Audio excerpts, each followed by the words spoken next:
안녕하세요. 김성학 변호사입니다.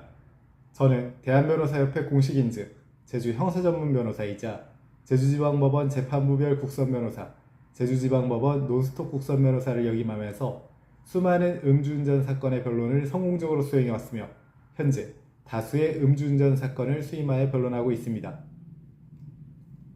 음주운전으로 적발되면 형사처벌뿐만 아니라 운전면허 정지 또는 취소라는 행정처분이 함께 내려집니다. 특히 제주 지역에서는 차량 의존도가 높기 때문에 면허 취소는 곧 생계 문제로 직결되는 경우가 많습니다. 그렇다면 이미 내려진 처분을 되돌리거나 감경받을 수 있는 방법은 무엇일까요?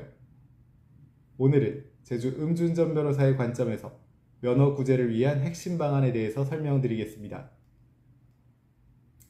음주운전 사건은 크게 두 가지로 나뉩니다.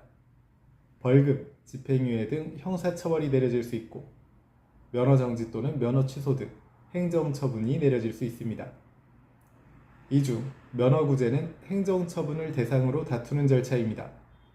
따라서 형사사건과 별도로 접근해야 하며 전략적으로 병행 대응하는 것이 중요합니다. 제주 음주운전 변호사의 도움을 통해 전체 구조를 이해하고 대응 방향을 설정하는 것이 필요합니다. 면허구제를 위한 가장 대표적인 방법은 행정심판 청구입니다. 행정심판은 경찰청 또는 지방경찰청의 면허 취소, 정지 처분이 위법하거나 지나치게 과중한 경우 이를 취소하거나 감경해달라고 요청하는 절차입니다. 특히 다음과 같은 경우에는 구제 가능성이 존재합니다. 초범이며 혈중 알코올 농도 수치가 비교적 낮은 경우, 운전거리가 짧은 경우, 사고 없이 단순 적발된 경우, 생계형 운전자인 경우 등이 있습니다. 다만 모든 사건이 구제되는 것은 아니므로 사안별로 전략을 달리해야 합니다. 면허구제에서 가장 중요한 포인트는 생계형 운전자 여부입니다. 행정심판위원회는 면허가 취소될 경우 생계 유지가 곤란한지를 중요하게 판단합니다. 이를 입증하기 위해서는 다음과 같은 자료가 필요합니다. 재직증명서 또는 사업자 등록증, 운전이 필수적인 업무 내용을 설명, 소득 및 가족 부양 상황, 대중교통 이용이 어려운 지역적 특성 등을 소명할 필요가 있습니다. 특히 제주 지역의 경우 교통 인프라 특성이 반영될 수 있으므로 이를 적극적으로 주장하는 것이 중요합니다. 제주 음주운전 변호사와 함께 자료를 체계적으로 준비하는 것이 핵심입니다.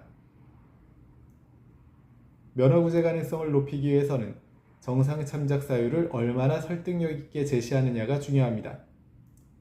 예를 들어 대리운전 호출 후 이동 중 적발, 불가피한 상황에서의 단거리 운전, 깊은 반성과 재발 방지 노력, 음주 전략이 없는 초범 같은 요소들을 단순 주장만으로는 부족하며 객관적인 자료와 함께 현출시켜야 합니다.